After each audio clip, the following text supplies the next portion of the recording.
Good morning. Today is Tuesday, the 27th of January. As usual, we are gathering here to show our respect and veneration, the homage to the Buddha as a part of our daily rituals to prepare ourselves for the day. So this morning again, we have a cabin here, despite the snow fleet, very cold and windy. The wind is really terrible, like a roof is going to be blown away. So Gavin came to attend this morning's chanting. And we have Nelly from London and Manobozo from Kingswell online attending today's morning chanting. So Manobozo must be experiencing extreme this wind and the cold too. So keep yourself warm. I don't think in London Nelly is experiencing it. London probably much warmer than here, and no wind. Maybe you all have to move during the winter, move to London.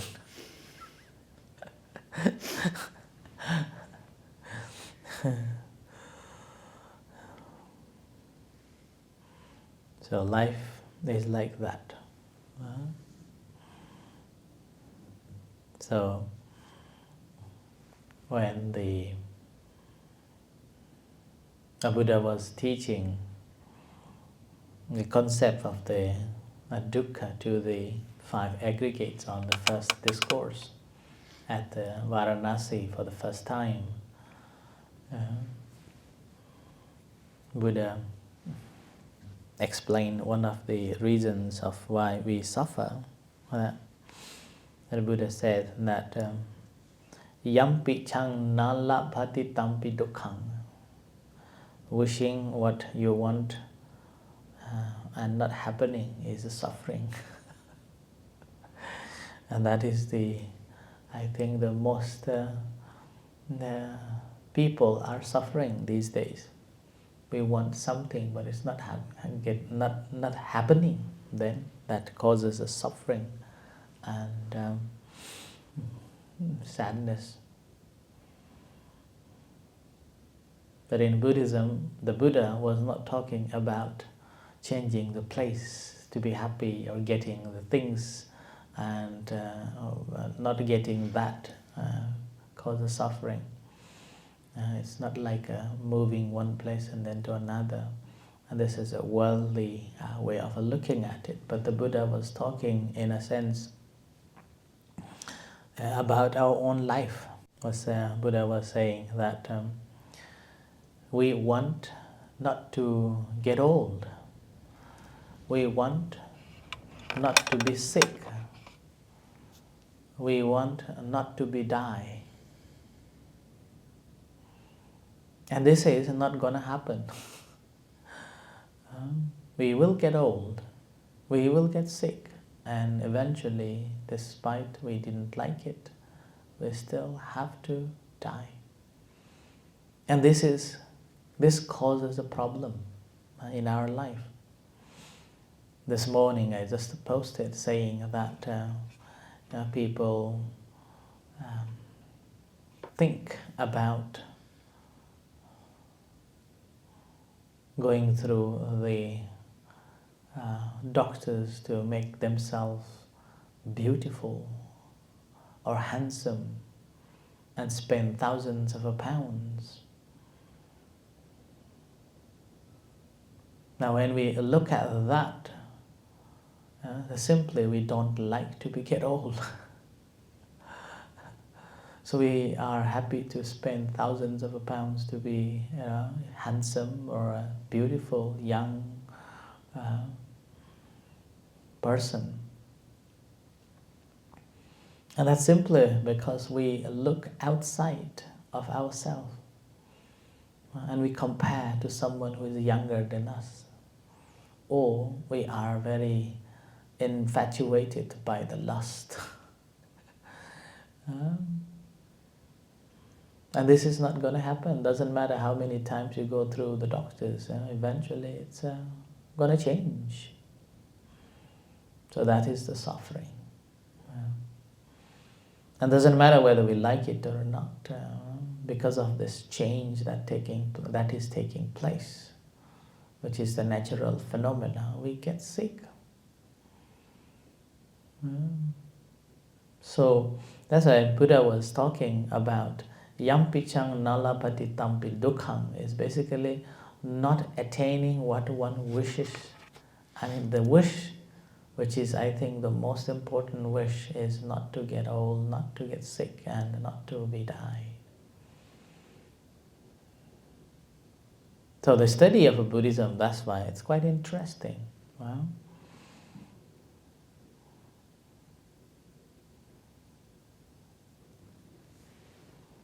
to understand these basic suffering.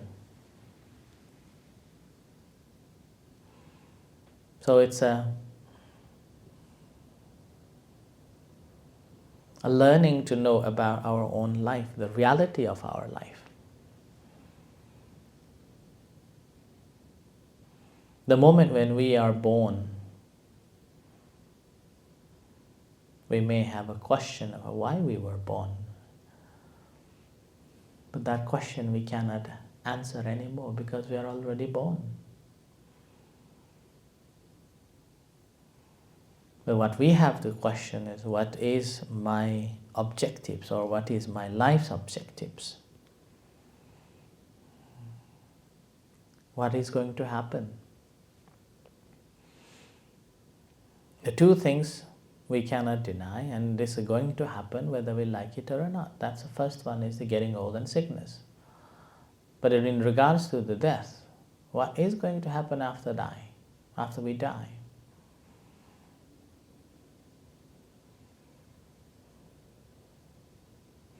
So Buddhism teaches about being born and getting die. Two things. And death is not the end. So Buddhism teaches how not to be reborn. But unfortunately, as long as we are still indulged or still engaged in the worldly affairs, which is again infatuated by the greed, hatred and delusion, then we must take rebirths in whichever realms. Now in a basic form, there are two realms, maybe three: the heaven, human and hell.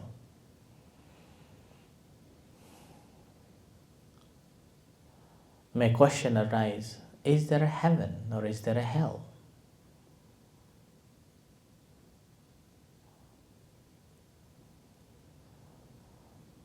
And similarly, who goes to the heaven and who goes to the hell? That is another big question to ask. When we ask these questions, then we realize that each individual, all of us, are bound by our action.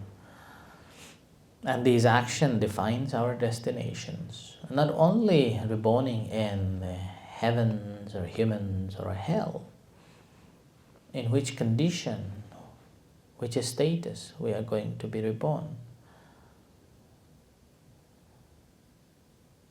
We could be reborn as wealthy or poor, beautiful and handsome or ugly,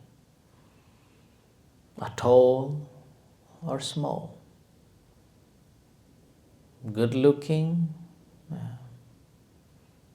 smart and hardworking, or lazy, clever and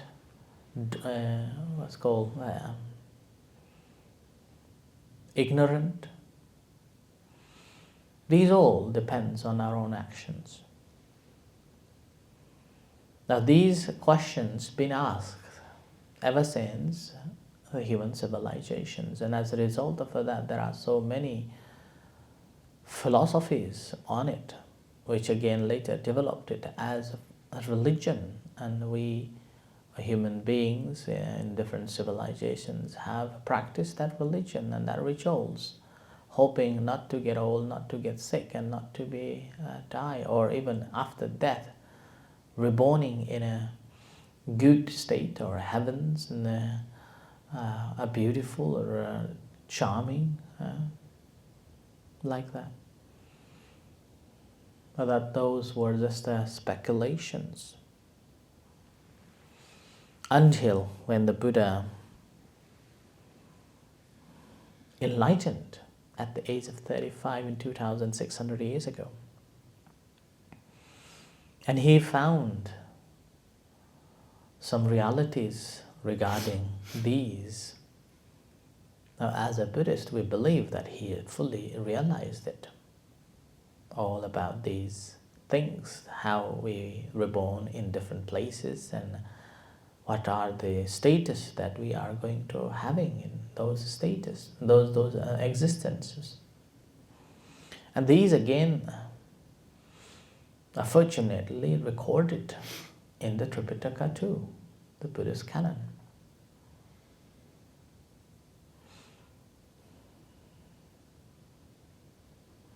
And these records suggests that these things exists, and we are one of that.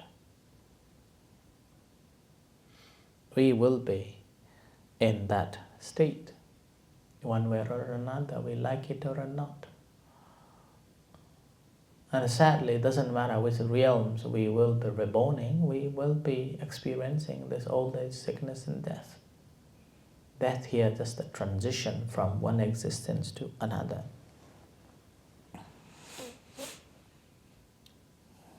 For humans,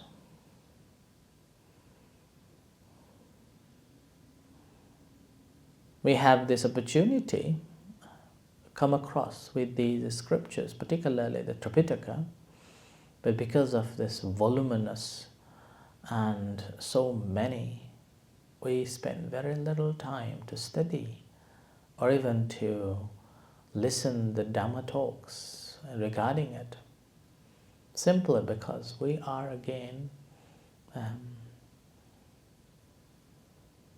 influenced, or we have this desire of a material gain for this life than the real understanding of our own life. Many people, or almost majority people, would say that I don't have time to read these scriptures, I don't have time to study these scriptures, I don't have time to listen the talks, because I have enough time. I have not got enough time to do my even daily chores. So I can't find time to study. So that's why most of the time we are worrying about managing time to gain more material objects.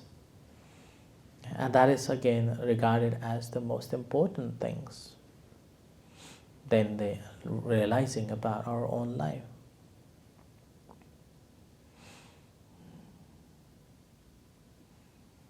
So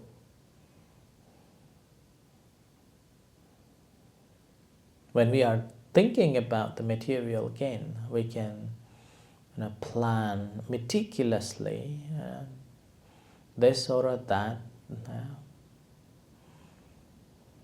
and how it is going to be useful. Like yesterday, we went to buy a new cooker for the kitchen. So we were talking about the efficiency, talking about the size, quality. So you investigate. And then after thorough investigation, although we may not know entirety, but at least satisfactory information, we bought it. It's coming on Friday. But sadly, we do not investigate our own life. And we don't have time to investigate our own life. So we only focus only on this lifespan until our death. But if we really understand that our life is not the end with our death, but it continues, this is just a transition from one to another, and then there is possibility that whatever action that we have been doing, if we haven't accumulated much merits, then there is a possibility that we may go down to lower realms, which is collectively known as a hell. But in case if we have been collecting merits by giving dana, practice of sila, and a cultivation of the wisdom, there's more chance that we will be reborn as a humans or reborn in heavens.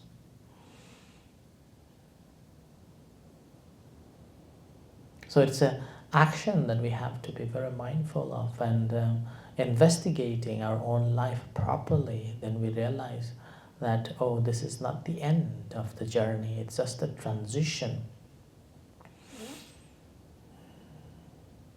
So rather than focusing on just this life, we will be focusing on the following lives. Not only following lives, we will be looking at how this life should be utmost to the ultimate. So when we focus in that way, so we will be focusing on the actions that benefits in this life, actions that benefits following lives, and also actions that benefits to attain the utmost, the highest level of our life. That's the attainment of Nibbana. So benefit in the present life, we will be performing actions that is beneficial, not harming oneself and then to others, ability to look after oneself and then to others.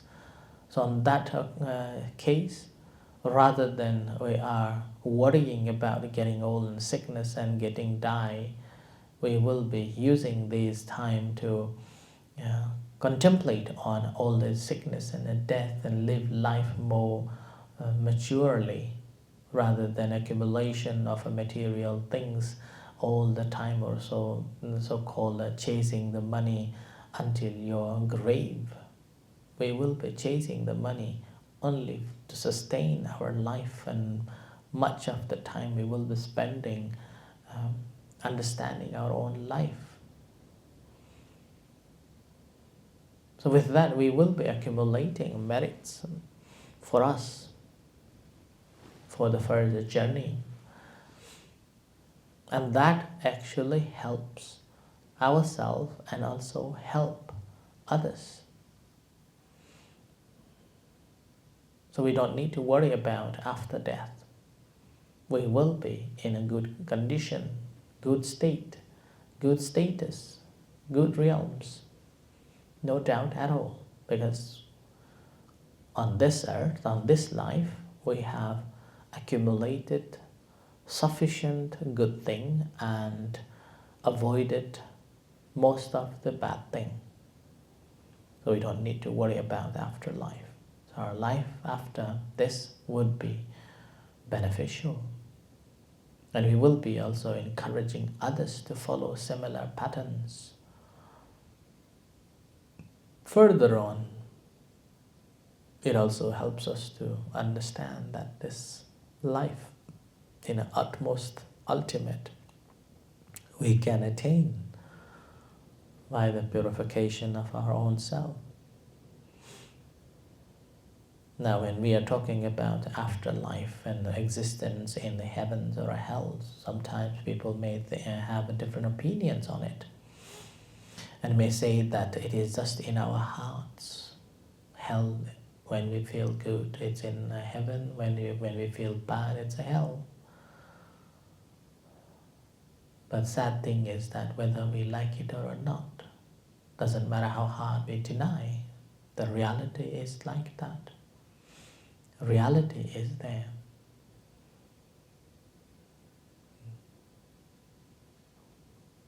So having understood in this way, we could have this standpoint.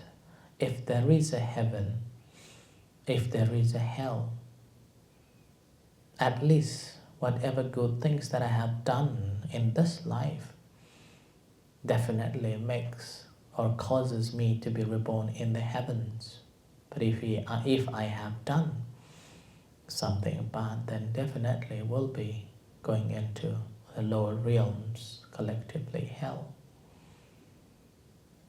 Now, whether there is or not, if there isn't, at least we have done best and we are happy in this life and we are not causing any troubles to others. And this is again the presumption that we don't believe in, or if we believe, no question on it.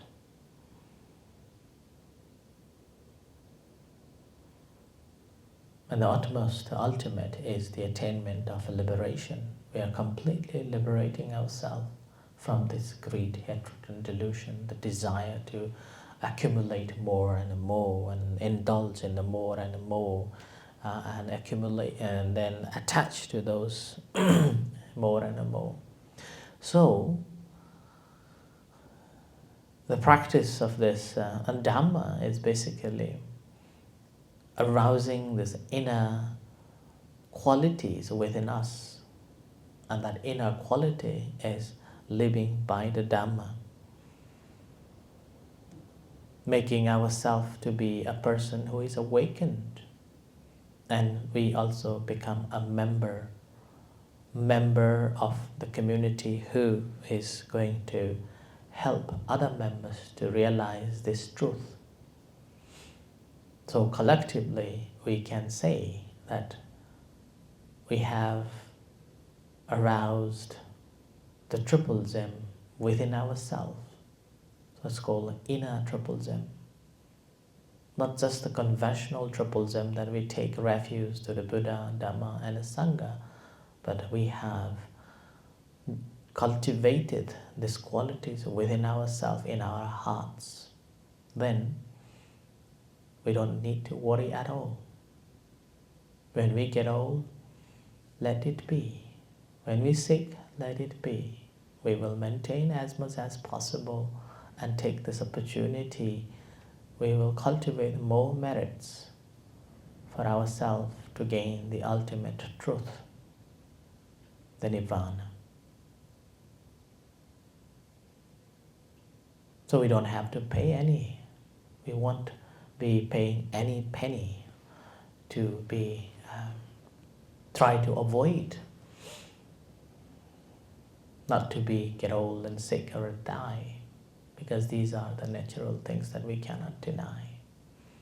So that's why the teachings apiye yampi chang nalapati tampi dukhang is something that's beyond than what we think about. Normally we think that I want this house, I want this car, I want this cloth, I want this material things, and I don't get it and it's not fair, I feel unhappy.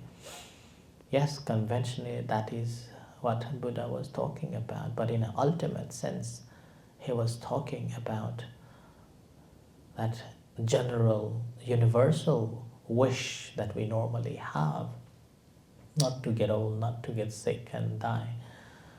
We cannot deny, but rather than indulge or driven by it, overcome from that and use our life more fruitfully for our own gain in this life, this after, and then to the ultimate, which will help us to liberate ourselves. So with this, may you all be well and happy. May you all gain liberation eventually and free from all this cycle of a birth and a death in the samsara.